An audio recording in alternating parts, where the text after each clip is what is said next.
All right, so we're ready to talk about how to buy your first home, right? Yes, we are. I know, and it's an exciting topic. Great. Well, I'm Jackie Schollerman with Schollerman Group. And I'm Selena Young, also with the Schollerman Group at Coldwell Banker. Yeah, and here we're in our downtown Palo Alto office. So today we're going to be talking to you about how to buy your first home, or maybe how to buy your home at all. If it's been a while, even if it's been a while, I mean, you get a little rusty. So we're talking about the basics of home buying today. Yeah. So really the first thing is to find a realtor that knows the area. But also, in addition to that, is really a pre-approval. Absolutely. So that you know what you can, how much home realistically you can buy. what you can afford. So what's the process of pre-approval? Yeah, so that's a great question, Jackie, because what your first step when you're going to buy your home is going to your lender, and it could be a mortgage broker or a mortgage agent, and you're going to discuss all of your financing, go over your taxes, your income, any expenditures that you might have, any outstanding credits and debts. Say if you just purchased a big car, that might affect your credit score, that kind of a thing, and they'll come back to you and let you know realistically what you can afford with your current budget. Right, exactly. And I also recommend for the buyers potentially consider talking to a direct lender who has an in-house underwriter, because sometimes some of the lending brokers, they go around and look for other companies to get the best. You might not have heard of, Yeah, and they may not necessarily have their underwriter here locally, or maybe it's going to be way out in the area that they're not familiar with our area and the appraisal process. And when you work with a realtor too, the best thing you can do is right off the bat, ask them who they recommend in the lending world, because a lot of time your realtor has worked in and out, they work every day in this process. They'll know which lenders that are some of the greatest lenders available and which ones have a proven process and will get you through a transaction cleanly, smoothly, and have a great track record too. Right, because who you work with as far as a lender matters. Is extremely important. Especially right now in a hot seller's market, making sure that all the deadlines are met on time. Yeah, exactly. It's very important. Because as a seller's agent, when I'm looking at the offers that they're coming in, one of the items that I look at over and beyond the price and terms, I want to know who is that lender, and have I heard of that lender? Do they have good reputation? Do they have track record? So having a good, reputable local lender is very, very important for the seller's agent. Well, the next item that I would like to discuss is, how much should the buyer buy? I mean, what kind of price point should they look for? Yeah, absolutely. And that's such a great question, because once your lender comes back and they say, this is your budget, what we're going to do next is you're going to speak with your realtor and you're going to understand the real estate market in your area. Right now, we're currently in a hot seller's market, so we've seen homes sell anywhere between 5 to 20% over asking. Yeah. So once you get that budget from your lender and you say, oh my goodness, I can afford a $4 million home, you can afford a $4 million home. Yeah. However, you should give yourself some wiggle room and be looking anywhere between 5 to 20% lower than that, because those are the homes, as soon as they come on the market, they're going to get that level of interest if it has a competitive price. Yeah.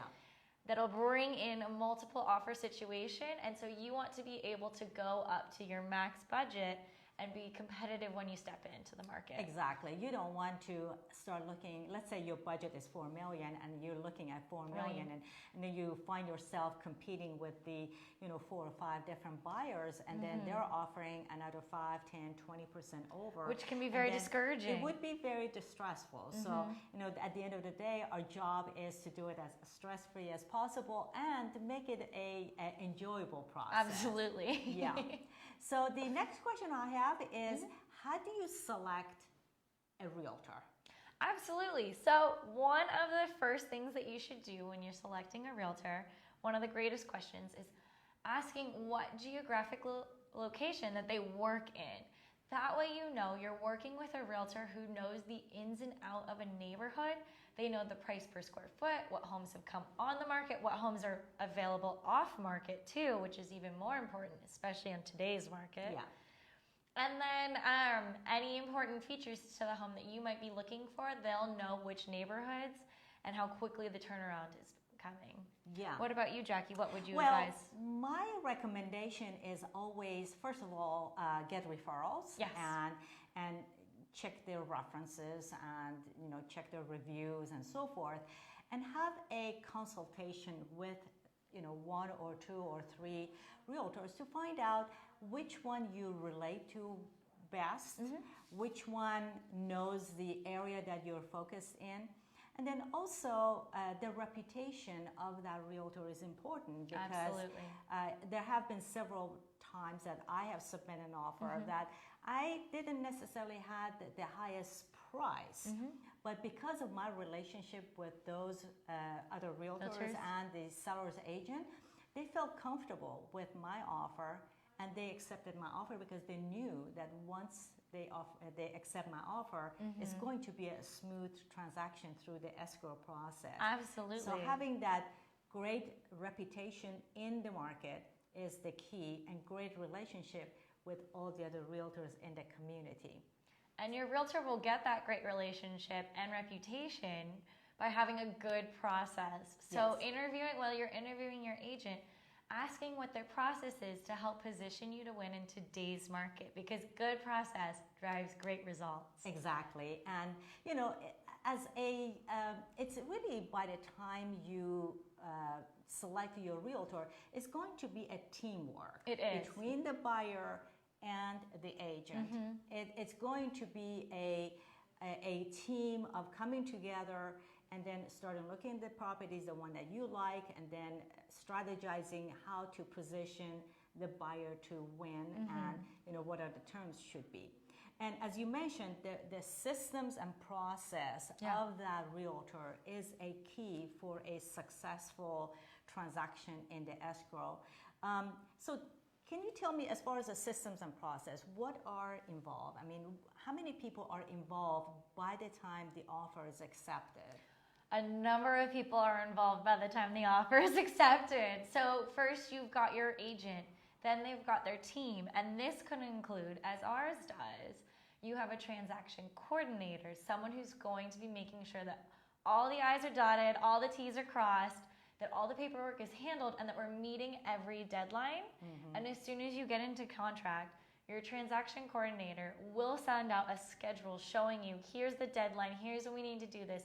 So that way you're not surprised when things come up. Right. Which is great.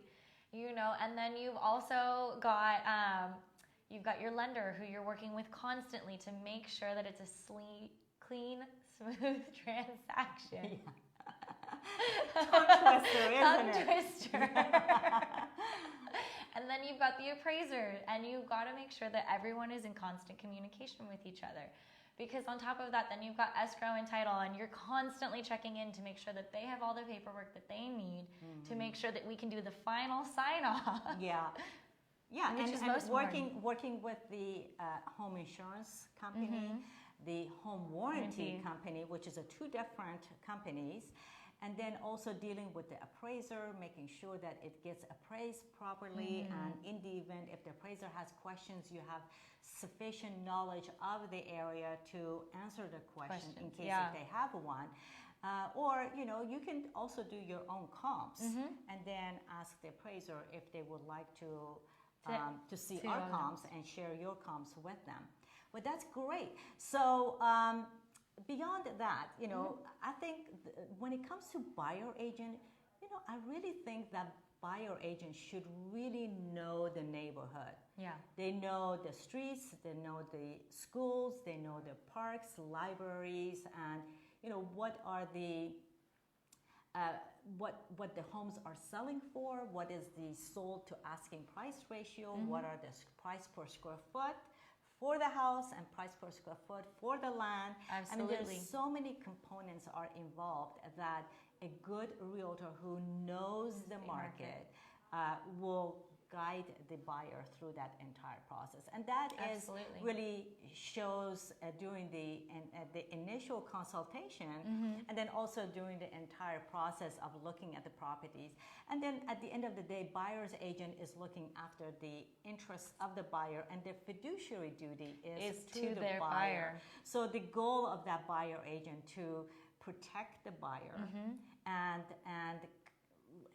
guide them through the entire process, positioning them to win in this very hot seller's market. Absolutely. Not by just the price, but by the terms. And how to guide them through the whole thing that is stress-free and enjoyable process. I know, and you brought up the fiduciary responsibility of the buyer's agent. So often, a lot of times when we're talking to buyers, one of the questions we get is, should you hire the listing agent to represent you in the sale of a transaction? So what do you think, Jackie? Well, I typically don't represent the buyer and the seller on the same transaction, specifically when there is a multiple offer is involved. Okay. Because from my perspective, it would not be a fair situation, fair playground with all the other realtors, friends or colleagues that I know in the community, that they're also working very hard to bring offers for their buyers. So because of that, I don't represent buyer and the seller. And again, as a buyer agent, your fiduciary duty is to look after your buyer and write the offer that is the best price and the best terms, and as hopefully as lowest as possible. But as a seller's agent, your fiduciary duty is to the seller. And your goal is to look after their interests and keep them out of any future legal issues, and to get them the highest possible price with the absolute best term. So you can see that as a seller's agent, you want to be here. As a buyer agent, you want to be here. And it's hard to represent both. It's really hard to balance that, and because of that, it's really a conflict of interest, in my opinion.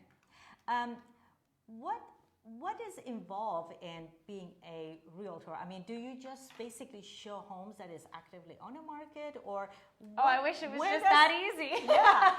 So how do you bring value to your buyer? Absolutely, and that's a great question. So at the Schollerman Group, we have a proven process that drives great results. Not only when we list homes, but when we buy homes, what we do is we set up a consultation in person. And we sit down with our clients and we get to know what it is that there's really important to them, what they're really after, whether it's the school district that they're interested or the view that they're looking for, that kind of a thing. So that way we know their driving force. Even if it's, I have to be out of my house in 3 days and now I need to buy something new, where am I going to go? What am I doing? Our job is to figure out what's really important to them, and then come up with a game plan to strategize on how we're going to position them to win in today's market.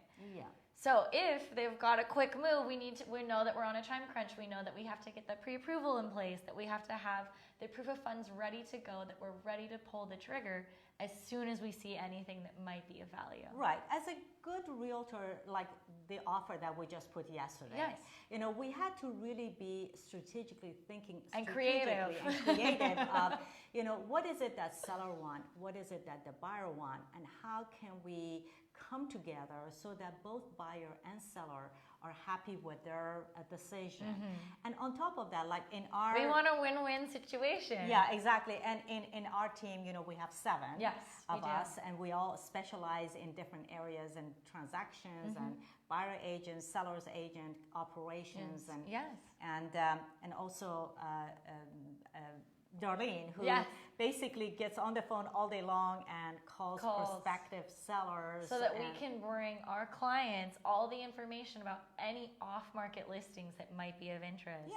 Those sellers that maybe they're not thinking about selling, but they say, hey, should the right price come in, like many sellers, they would be open to it. So as a good agent, we're not just looking everything that is on the market, but we are really digging under every stone to look for that gold that we can bring to the buyer, that it is not available out there. And by doing that, we're just basically calling sellers in the or let's say homeowners in the area that they're contemplating about selling. They're not actively looking to sell, but they say, hey, if you have a buyer that's willing to give us the price we want, then we will entertain that. So those are the buyers that we go after, and on top of that, we communicate with our colleagues in the office and with our company to see who's got what coming up, and then if we can alert our buyers before it's officially on the market. Absolutely. That's great. So is there anything else, doesn't matter how long a realtor has been in the business? From my perspective, it really doesn't matter. No, I was going to say. I've seen some realtors that they just started and they're doing phenomenal business. They are very strategic thinking realtors, and really it doesn't matter how long you've been in the business. No. You just have to be creative, smart, know the market, and be a team player. Absolutely. With your buyer. It's all about process. If they've got a great process, it doesn't matter how long they've been in the business. If they're full-time or part-time, if they've got a great process, it'll give them good results, and that's how you know you're working with a great agent. So tell me about a winning offer. What would be your definition of a winning offer? Well, when both the seller and your client are happy. Yeah, exactly. And the offer has been accepted. As you said, we did put it in offer yesterday. We got very creative with the terms because our client would love to purchase this property. The homeowner currently has a couple tenants in the house. They're still in the house, and they're not quite sure where they're going to move to next. Yeah. So with that in mind, we crafted an offer that includes having the tenants there taking some of that liability off of our client, making sure that we're not putting them at risk until their tenants are out of place, out of the property, which is great, and then making sure that we're really working with that seller to make sure that we're giving them enough time and funds to look for their next home. Right. So it's really a winning offer would be, how to creative and strategically to write that offer that is going to have the price, the terms, and is it a as is or is it a non-contingent offer? How many day closing? Not every seller are looking for the highest possible price. No, actually, some sellers say, hey, I'm not quite ready to move out. I need 2 months, 6 months. I was gonna say, I have actually sold a home during the holidays, and we weren't even in the top 3, but the seller appreciated that it was right around Christmas and the New Year's, and we did give them that extra free rent back during the holiday season to have with their family in the house before they were ready to move on to their next location. Great. Well, Selena, if someone has any questions, how do they get hold of you? So you know who to call, Jackie or myself, to schedule a 15-minute consultation. We'll sit down, we'll figure out what's really important to you, and then we'll customize a game plan to position you to win in today's market. Great. Well, we'll look forward to hearing from you. Bye.